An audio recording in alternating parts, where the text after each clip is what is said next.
Welcome, brave souls, to another haunting chapter of Ghost Girl Diaries, where the supernatural awaits, transmitting from the other side, where paranormal meets glamour. I'm your host this evening, Crystal Leandra, the Queen of the Dead, a paranormal filmmaker and investigator, and the glam behind the ghost hunt. Here we dive into spine-chilling hauntings, explore the unknown, and uncover the secrets across the most haunted locations in the world. Whether you're a believer or a skeptic, you're in for a thrill. So grab your EMF meter, your crystals, and your cross, because things are about to get supernatural with a little bit of glam. Let's get haunted. This is Ghost Girl Diaries. Welcome to Ghost Girl Diaries, episode of Ghosts and Glam. It's the podcast where paranormal meets the perfect contour and haunted history drips with black lipstick and mystery. I'm your host today, Crystal Leandra, beauty sorceress by day and ghost whisperer by night. Today we're traveling down one of Colorado's oldest, most haunted roads, Riverdale Road. It's a sinister stretch of pavement that I'm not sure you're ready for, especially with the experiences that I've encountered. Riverdale Road, also known as the Gates of Hell, and I'm here to tell you why. From phantom joggers and haunted farmlands to all of the witches in the low-hanging trees, the witches in the willow. And don't forget the ghost cars that chase you up and down the pavement trying to get you to wreck, like the Grim Reaper who's wanting to claim you. They will literally chase you into madness. And yes, I've experienced it. This is no ordinary road trip, so buckle up and prepare. Bring your crystals and your cross. Don't forget your makeup bag. And yes, I've been there. I grew up only miles away. I've investigated it. I've felt it. And most recently, I returned to Riverdale Road. So here's my updated version on Riverdale Road. And get ready, because it's about to get haunted. Did you guys miss me? Because I missed you so much. I was kind of on cloud 9 when I got back from Colorado. It was such an amazing trip. It was a beautiful trip. I got to see people that I haven't seen in so long and I love. And I realized the energy shift of like how different I am in Colorado versus the West Coast, really sort of solidifying my journey on the West Coast is complete, both in Los Angeles and Vegas. And I'm really excited for the future. So let's talk about the legends of Riverdale Road. I have a lot of my own personal stories. I've experienced a lot of stuff on that road. I've probably been on Riverdale Road more than any other haunted location. And the reason is when you're broke and you're a teenager, you're bored and you don't have a lot of things to do, especially when you're into spooky stuff and paranormal.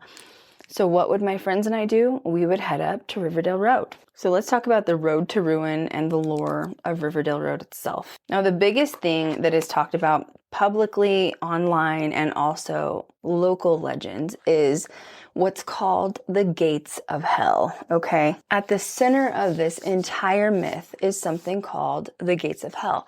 Also, back up for just a second. I know a bunch of you are probably like, why are you doing Riverdale Road again? I did Riverdale Road, a video on it. I got on the old YouTube channel and it got, I think, like 50,000 views, okay?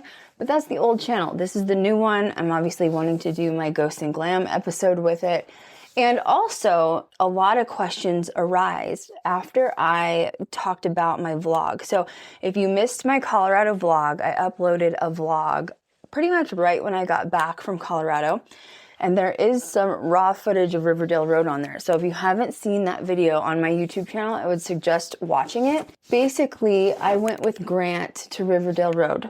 I've known Grant, God, pretty much my whole life. He's also in the video. I did have permission to post him in the video. I did ask him if I had his permission and he said yes. And Grant and I would go up there when we were young and we would go on Riverdale Road and he would oftentimes scare me. It was before I was really in my professional ghost hunting era, okay? This is precursor of Queen of the Dead. A lot of you had so many questions about Riverdale Road, and I was like, let's make another video on it, okay? Now let's go back to the Gates of Hell. This is the haunted farms are supposed to be in relation to the Gates of Hell.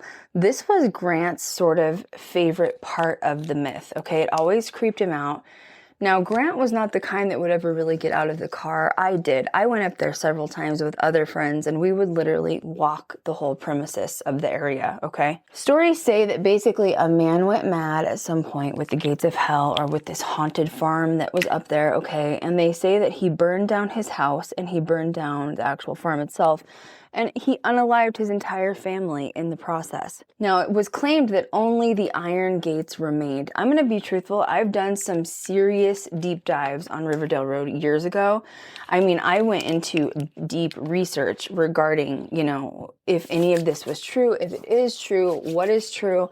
And I did find some things that correlated online with like fact checking and, documentation, paper trails. But the problem is you're talking about Denver or Colorado, which is sort of the Wild West. And I personally don't think there was a lot of paper trail that even existed at the time because it was the Wild West. Now, it was claimed that there were about 4 iron gates that remained.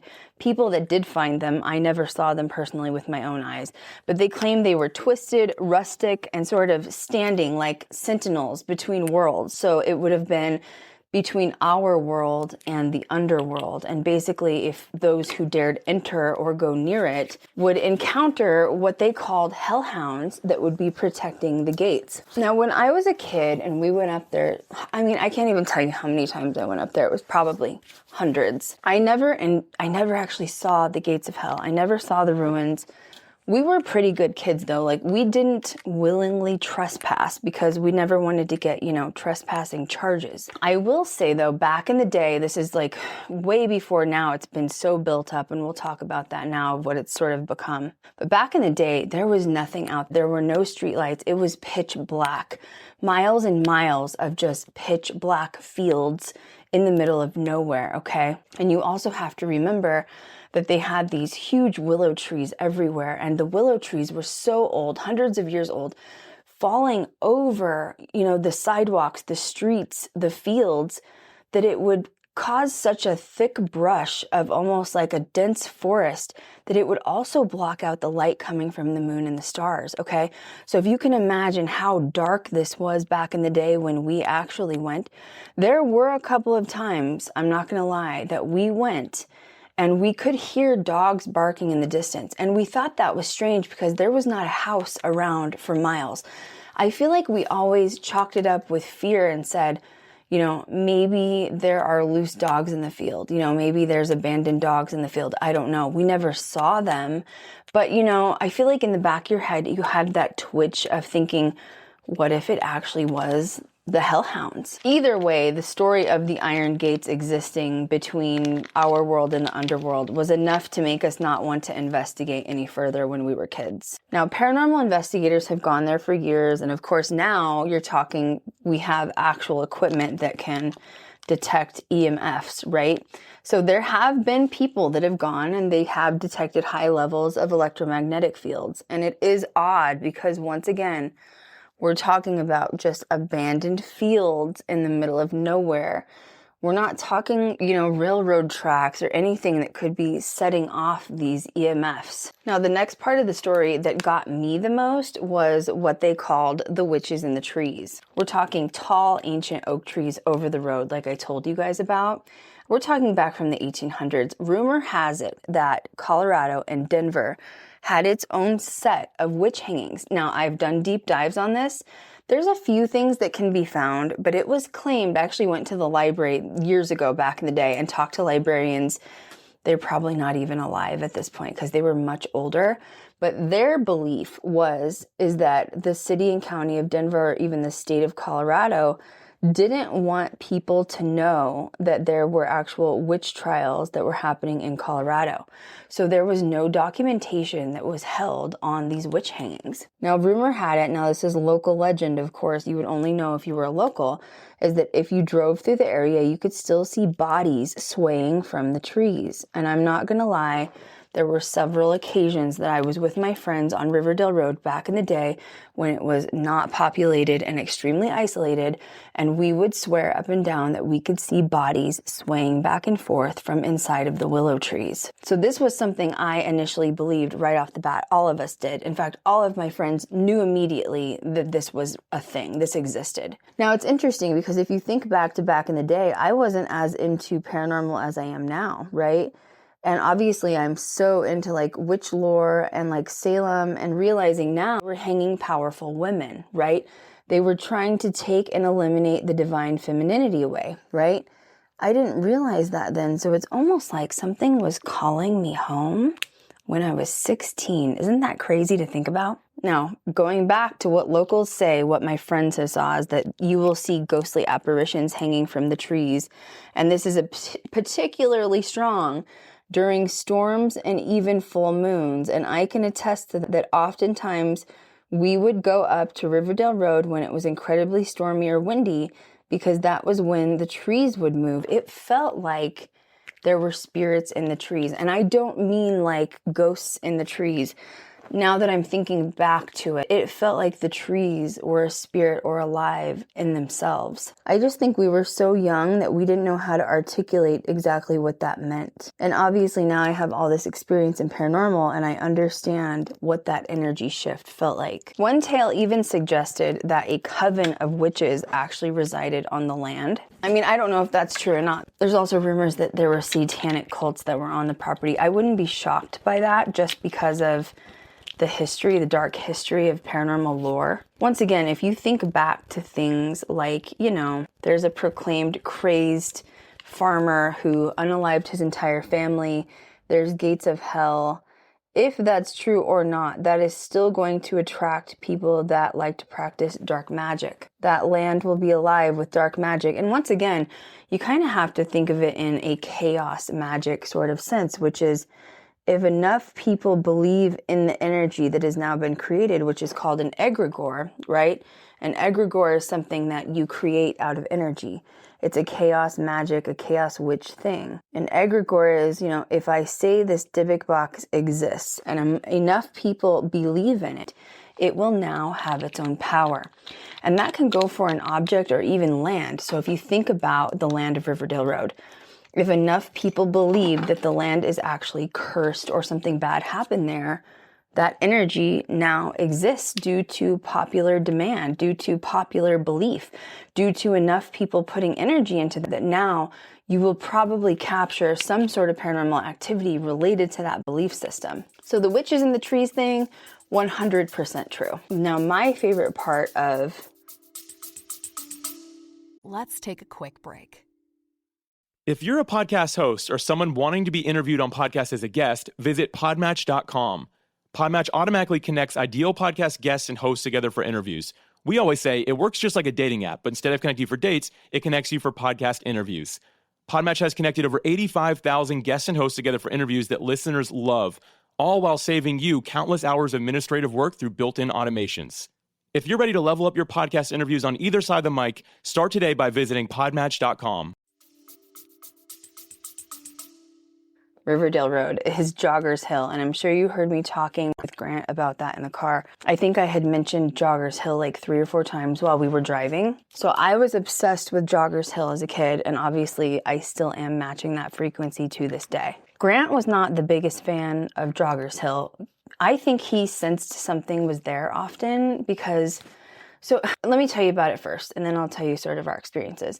So the Phantom Joggers Hill, okay, or Runner's Hill, it can be called either or depending on what part of the locals you're actually speaking to, right? Legend says that a jogger or even multiple joggers have been killed on this hill as a hit and run.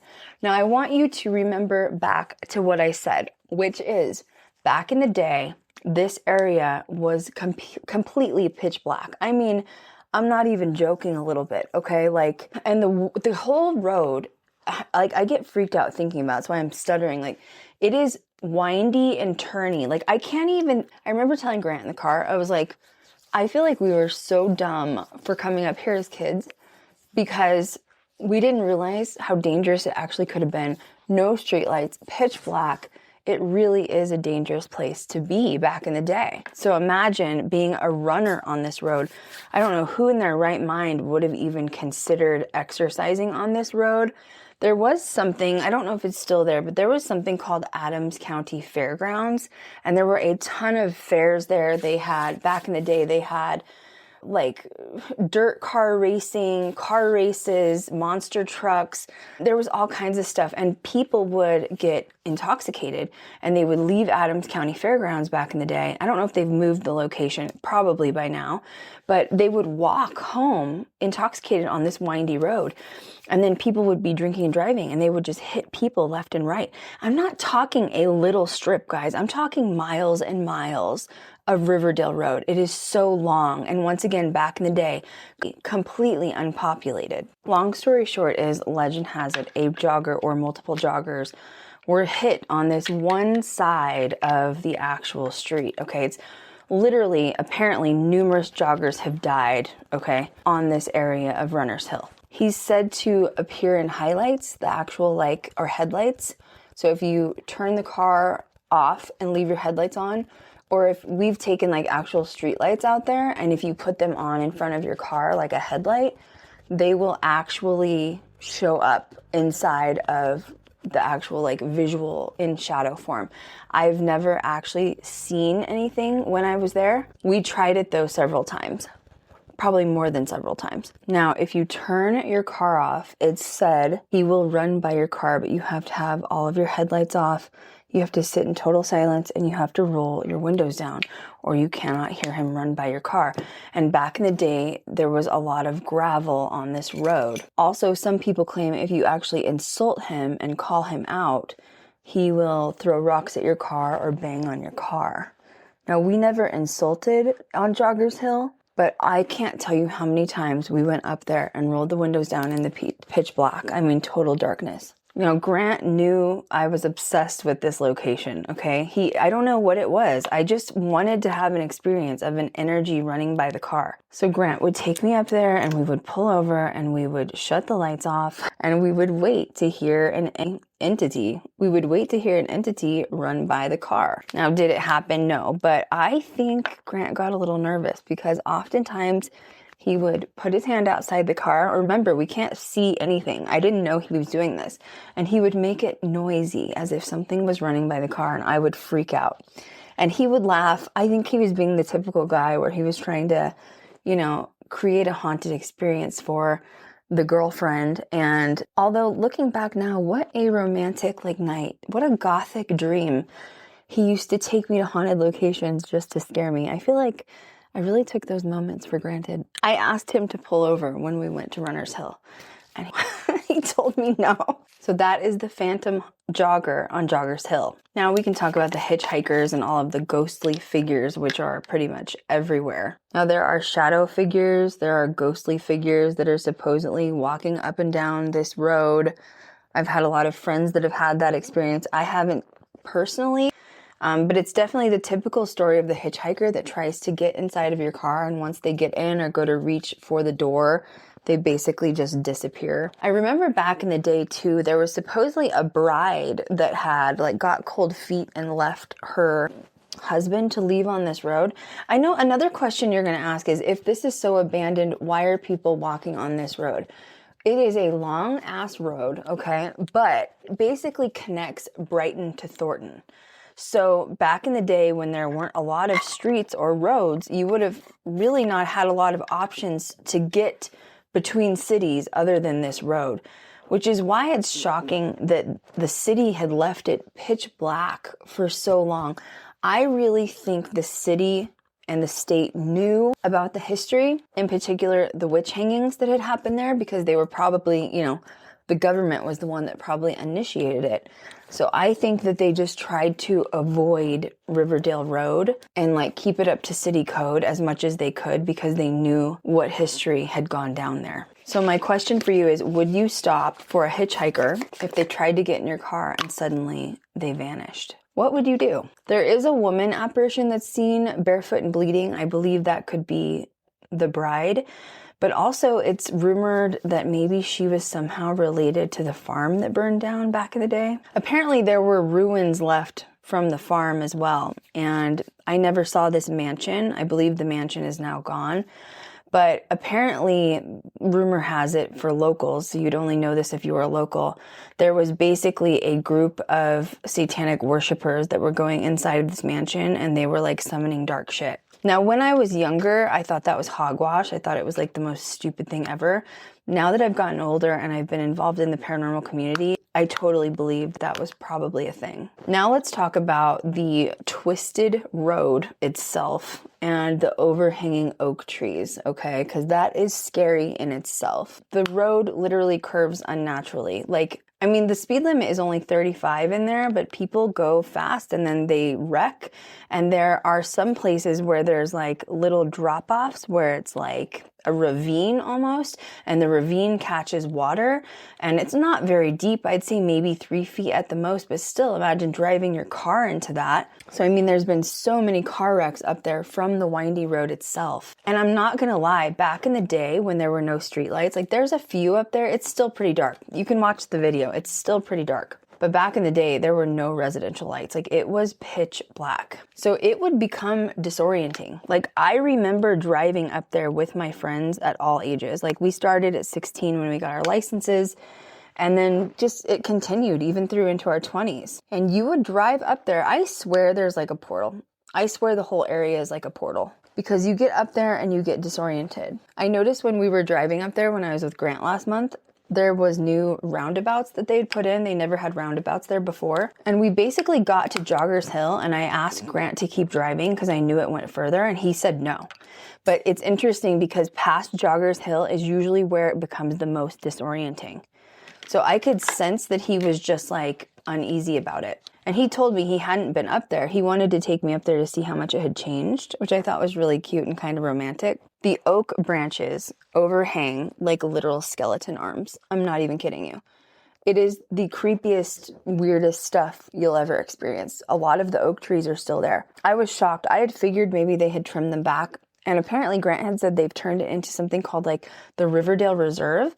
And even Grant was suspicious. He's like, I don't know. I personally think maybe they were like, there's a lot of dark shit here.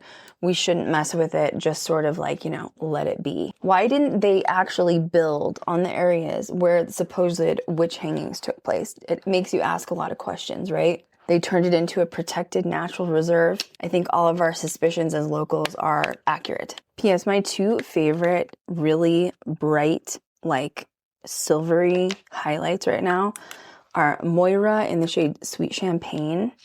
And then this one is the Twilight Wedding one from Glam Light. It's a lot brighter though than the Moira one. So anyway, I want to talk about sort of the Queen of the Dead, my time on Riverdale and growing up in Colorado and what exactly that meant. Because the stories I have there are insane. I think I'm going to use the Smoke Show palette today from Julie Beauty and do like a really dark, smoky, sort of witchy glam look vibe to go with the story. And I'm going to go in with P. Louise as a base. So obviously I grew up on the Front Range, and Riverdale was the most infamous place of them all. All the teens dared going up there at night on a Friday and Saturday night. Although I feel like my friends and I were the exceptions because we were up there constantly. Haunted date night, anyone? That was always my favorite place to go for date night. I was always gothic at heart. So ghost hunters, I have a lot of friends. I didn't have equipment when I was young. Like I didn't have a lot of money. I wasn't up there like formally ghost hunting. I was just going off vibes and sort of what my experiences were. So a lot of ghost hunters have gotten EMF spikes and honestly a lot of different like digital recording sounds and noises and even EVPs, disembodied voices. It happens everywhere up there. It's just kind of hard because it feels like the history has been hidden from the state. But there's no power sources to be giving any of this. Like, why are you getting whispers on audio playback? There was something we experienced a lot too, which was like the smell of sulfur in the woods. And a lot of people wanted to say that it was somehow related to the farm when the farm was still standing. I don't really know how much of that I believe. I think maybe it was something summoned in from these dark satanic groups that had been up there. But as an adult, that's where my mind goes. Because as a kid, I just didn't believe that stuff was real. I thought it was just ways people would scare you. And now as an adult being in a cult, you realize how many dark people actually exist in the industry. This stuff is real. It does exist. There were probably weirdos summoning weird stuff in there to make it scarier, protect the land, protect their dark magic that they were doing. Who knows? Cold spots. That was something we experienced a lot of. There was also this like hollowed out tree where this little girl apparently had been chained and like burned to death. I don't know the full story on that. I don't think we could find it, but we did find the actual tree. Like you could tell there had been chains at one point that had been drilled into the wood, and you could tell the inside of the wood had at one point burned. It was hollowed out. It was the strangest thing ever. And we got little girl crying inside of that tree. There was one time I actually went up with like this woman who was much older than me, and she actually had professional ghost gear. I didn't own any at the time. And she had like a night vision camera. At the time, those were so expensive. They were thousands and thousands of dollars. And somehow she had obtained one. And we actually were near the hollowed out tree, and we captured an EVP on, or I guess it would be considered a DVP. And it said, "Run, burn, she's watching." It was whispered into the camera, and it literally gave me the chills. And that is one location I never wanted to go back to, honestly. I don't like the feeling of souls, especially like children, feeling torture. That alone will just shift the energy by itself. So it's funny, if you go back to my Colorado vlog where Grant and I decided to take a dusk drive through Riverdale Road, trying to think what time it was after we went to dinner, so it was probably like 8 o'clock at night. It was definitely dark by then. Oddly, there was still not a lot of traffic up there. I'm just going to give a warning, like if you are a ghost hunter and you're interested in going up there, yes, there are residential lights. Yes, it's been built up now, but it is still dark and it is still unsafe. There are still massive trees that fall over the road. There are still windy roads.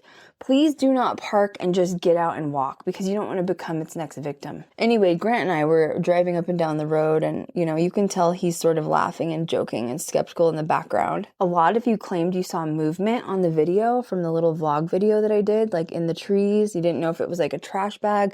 I doubt there were trash bags out there. I mean, that's literally the middle of nowhere, okay? I'm not shocked if we captured something up there, because we were constantly experiencing paranormal activity. That is nothing new. I swore I caught a couple of EVPs in that video, but I'm going to let you guys decide what you hear. There's one spot in particular at the end where it sounds like I had asked a question, and then it sounded like Grant said, "I'm sorry," but it wasn't Grant. And then it kept repeating, "I'm sorry, I'm sorry." Just you listen to it and let me know what you think. Okay, that's all I'm going to say. I didn't tell Grant about this because I didn't want him to freak out. I had a couple of experiences with ghost cars up there. It's not as common as like everything else that I talked to you guys about. There was one time that I was driving up there and it freaked me out. It was a ghost truck, okay? I went up there one night with my friend Aaron, okay? And this is the guy that went on Paranormal Challenge with me, okay? Aaron and I just wanted to do like a quick scope. We weren't really planning on staying on Riverdale for the night. We just wanted to do like a quick drive through. We were planning on going up for kind of like a formal investigation. So we were just going to drive through, see a good spot to park, mentally note that, and then come back. So we did that. We went up there. We were looking for places to pull over. Where can we kind of go investigate? And then all of a sudden, on the very far end or the far north part of Riverdale Road, this car seemingly comes out of nowhere, okay? And it starts riding my butt down the road. Remember, this is a very windy, pitch black, dark road. It's flashing its lights at me. I'm mad. I tell Aaron, I say, "Get in the back seat and I want you to write this asshole's like license plate down. And I want you to let me know what it is, because I'm going to report him to the police." So Aaron crawls into the back seat, and all of a sudden I could just tell something was wrong. And I said, "What's wrong?" And he goes, "Well, two things. One, there's no license plate." And he goes, "Two, I don't think anyone's driving." And I said, "What?" He's like, "There's no silhouette in the front seat." He's like, "I can see the steering wheel moving back and forth, and there's no silhouette." So I turned all of my mirrors away from me because I was so distracted, which is almost like the Grim Reaper coming to get you, right? That was how I interpret it, was like, this is how cars crash. There are phantom cars that have been known for being on this road, and I'm experiencing it right now. And what it's trying to do is cause me stress and cause me to wreck. I was driving like a Mustang at the time, right? So it wants me to stress, so I wreck so that it collects souls. And I was like, no, it's not going to collect us. So I turned the mirrors away, and eventually, like, we got further down, closer towards Joggers Hill, and all of the sudden, out of nowhere, the truck brakes really hard in my rearview mirror. We're the only two cars on the street, once again, very abandoned. And all of a sudden it starts backing up. You can see it going in reverse. The lights turn off and it disappears. And Aaron was like, dude, I didn't even see brake lights. Like, it flipped a bitch. Like, I didn't even see anything. I don't know what happened to it. We were pretty much silent the whole night after that. We didn't really talk. It scared us so bad. I went up another time with my friend Lisa, right? And Lisa was actually very intuitive, and she wanted to experience Riverdale Road. And I said, look, we don't need to go, ghost hunt per se. Let's just go drive the road really quick and then we'll come home, because she was kind of nervous about it, but also wanted to have an experience. So we get up to Riverdale Road, and in almost the exact same location, this white sedan car comes out of seemingly nowhere. Because remember, there's nowhere to really turn around there. There's no side streets, or at least back in the day there wasn't, okay? This car comes out of nowhere, and I was like, that's weird. I wonder if it was like parked in the ditch. I don't know. It starts riding our ass, and it's doing the same thing, okay? I have no clue what's going on. I do the same thing I did before. I turn all of my lights, I turn all of my mirrors away from me so I don't get distracted. It's trying to pressure me to go faster. And remember, even though this is a windy road, if somebody really wanted to pass you, there is another lane. They could have passed you if I wasn't going fast enough for them. But it's almost like this entity pressuring you to go faster so that you wreck. I asked Lisa the same thing. I said, I need you to get in the back seat. I need you to write down his license plate number, because I'm going to report him to the police. So Lisa crawls into the back seat. She says the same thing. There is no license plate and there is no driver. Now I freaked out, because I was like, how does this happen twice? We get a little bit past Joggers Hill and the same thing happens. He starts to slow down, starts to pull back, except this time we see him flip around and turn around, and just the lights disappear into the abyss because it's so black. I don't know what crawled up my butt that night, but I decided to flip a bitch. And I feel so bad because the experience scared Lisa so bad. I'm pretty fearless when it comes to paranormal, as you guys know. And at this point, I've experienced this ghost car twice, obviously in different vehicles. I was hell-bent. Okay, this is Danessa Myrix, by the way. I was hell-bent on seeing where this ghost car goes. Where did it come from? Okay. And I feel so bad. I shouldn't have done this with Lisa in the car, but I knew it was like my only shot. So I'm in a Mustang. I can drive fast. I was raised on muscle cars. I was raised racing muscle cars. Okay. I turned around, I flipped a bitch, and I took off down the road. I'm going to chase this car down and see where it goes and what happens. We finally catch up to this vehicle, okay, where it was, it made it quite a ways back up the road. And this is going back to my theory once again that there are portals in Riverdale Road, because I don't know how in the hell I was able to experience this, okay? So it's this pretty abandoned area. There's nowhere to turn around. The car is parked in the middle of the street, basically going north, okay? There's ravines on either side. So even if you turned around, you'd have to be very careful not to fall inside of the ravine, okay? And there's trees. We see the car. It's got its brake lights on. It's like a white sedan. I don't know what kind of car it was. It's a 4-door white sedan, okay? All of the doors to the vehicle are open. Completely, all the way hinged open. Lisa's panicking, freaking out, telling me I just need to go. I said, well, what should I do? I said, do you think someone's in trouble? We drive by the car really slow, not with the windows down, but till I look inside of the sedan. Not a single person in that car. There are no belongings in that car. Like, even if someone if there were 4 people in there, which I assume if there's 4 doors open, there were 4 people, where did they go? No one was on the side of the road. They would have had to get in the ravine. Beyond that is the tree line. You're not going to go in the tree line like that with the pitch black. There were no flashlights. No one's in the car. No belongings. The car is idle, running by itself in park with all of the doors open. It was the most weird, bizarre shit, paranormally speaking, that I think I've ever experienced. You hear bad stories of people, like if you stop and, help a hitchhiker spirit, bad things will happen to you. There's some sort of Spanish tradition on that. And I think Lisa knew that tradition because she was Hispanic. So I think she was scared that I was going to stop, which I had no plans on stopping. So that was my experience with Lisa. It was pretty scary. It was pretty intense. The next weird thing, or I guess the last weird thing that really happened when I was up there is the time that I told you I was with this professional ghost hunter, okay? I don't want to say professional, but she was professional comparative to me at the time. I told you she had a lot of really fancy, expensive equipment. We had decided to go up to Riverdale on like a Wednesday night because we figured there would be the least amount of traffic, the least amount of people, and she wanted to conduct like an actual investigation, and she took me. We found this area to pull over. There were probably 3 cars full of people. I didn't really know anyone except her. So we pull over in the car, we get parked in a safe area, and we start walking and we start investigating, and we have all this equipment, and we're getting light anomalies and orbs on the cameras. And the weird thing was, we're walking through the trees and the brush. I think it felt safety in numbers. We're walking through the trees, and all of a sudden we hear what sounds like Native American or indigenous chanting. We can hear drums. I mean, it is loud. It is clear. There is not a soul for miles. Where was that coming from? Well, I'm indigenous, so I didn't fear it. I didn't feel scared. Maybe because I'm indigenous and they sensed it, but everyone else was totally freaked out by it. I mean, you could hear the drums, the chants, and oddly, the further we went inside of the brush of like the thick, dense woods, the louder that the chanting got. I'm going to be real. I personally, subconsciously knew that we were experiencing full-blown paranormal activity. I wasn't afraid because I'm also indigenous, so I knew we were going to be safe. Everyone else did not feel that way. So immediately, everyone wants to break off and just go home.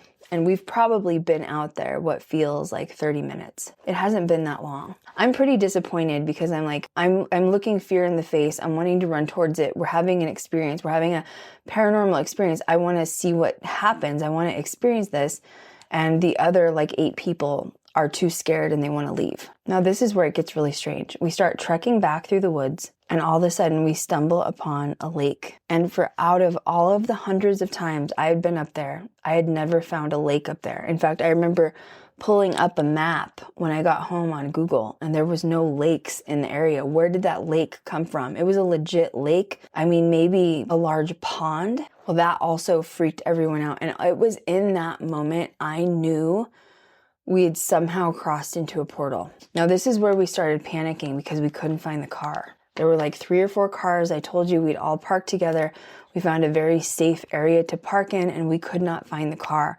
And we started walking. And it felt like we were going in circles. This is One Size mascara. It's my absolute favorite right now. Lashes are going to be from Amazon. And then for lips, I'm going to use the NYX retractable black lip liner. And I have been absolutely obsessed with Castle from Black Moon. It's like a grungy gunmetal gray black sort of shade. So anyway, we finally found the car. We thought we'd been walking for maybe 30, 45 minutes. We'd been gone for 4 hours by the time we found the car. I swear to God, there's portals on Riverdale Road. I know a lot of you guys are like, why didn't Grant want to get out? He knows the stories from up there, and he's incredibly protective of me, and he wouldn't ever want anything to happen to me. Yes, was he nervous and scared? A little bit, but I think he's more on the protective side of making sure I'm safe because he knows there's been some really strange things that I've encountered up there. If you hear us in the video, I was like, please get out of the car, and he was like, you're insane. I guess I think it was so cute too. Some of you guys were saying, would he ever go ghost hunting with you? I don't know. He doesn't really know about this producer, Crystal. It's been in film and television. So he hasn't really experienced her before, the professional side of it. I will ask him. Maybe he will be willing to go with me one night to the Stanley Hotel. But he was always more of date night versus formal investigation. But I appreciate that you guys liked his energy and liked us interacting together. And we are a lot of fun to be around when we're together. So I'll have to see what he says on that one. One more thing happened. I totally forgot to add it in this video, and I thought it was important.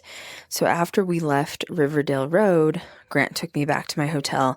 He walked me in just to make sure I was safe, and we were kind of chatting for a few minutes. And we were standing in my hotel room just catching up, and all of a sudden you heard this huge crash bang in the bathroom. And he looked over at me and he was like, what the fuck followed you back from Riverdale? and I was just laughing. I thought it was so funny. I got kind of nervous. I looked at him because I didn't know how he was going to handle it, because he's never really encountered full-blown paranormal activity, at least not with me.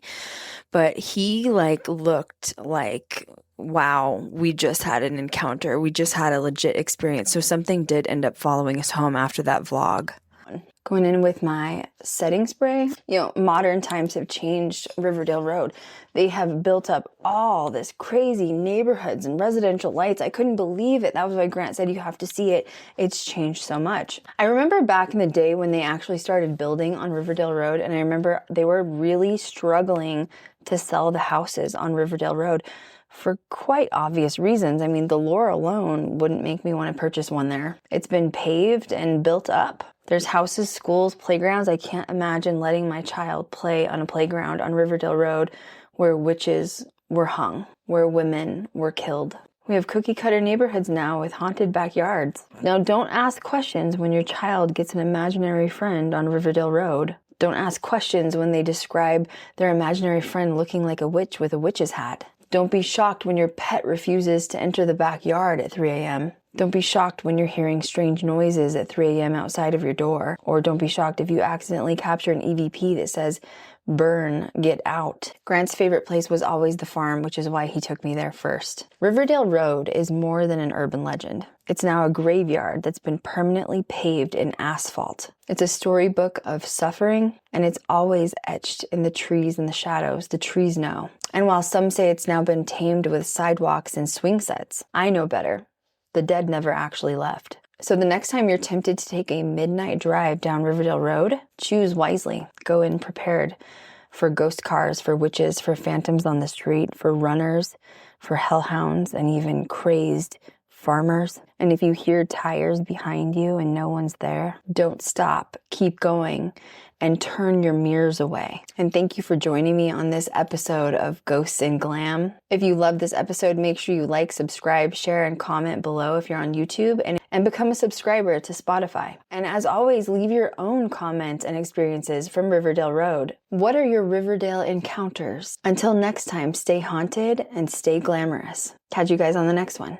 And that's a wrap on today's episode of Ghost Girl Diaries. Thank you so much for joining me in my crypt. If you loved what you heard, be sure to subscribe, like, and comment. It helps the ghostly adventures continue. And also don't forget to follow me on all social media platforms. You can search for Crystal Leandra or Ghost Girl Diaries. Please support me on both. This is where you can catch exclusive content, behind the scenes footage, and stay up to date on all things paranormal and glam. And as always, stay curious, stay fearless, and stay spooky. And I'll catch you next time on Ghost Girl Diaries, where the dead never rest, and neither do we. Until then, my ghoulish friends, sweet screams.